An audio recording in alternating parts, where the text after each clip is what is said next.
ரமேஷ், தினேஷ், விக்னேஷ், பிரதீஷ், கணேஷ், சுதீஷ், காமேஷ்,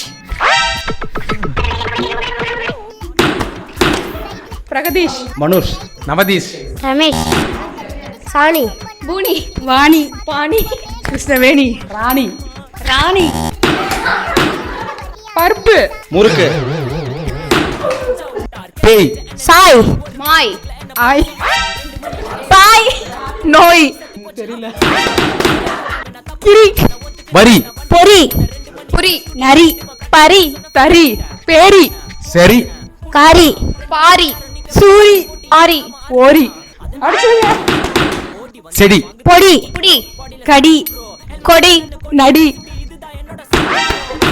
கருப்பு, செருப்பு, பருப்பு, சிவப்பு, கருப்பு, மை, மாய், பொய், பேய்,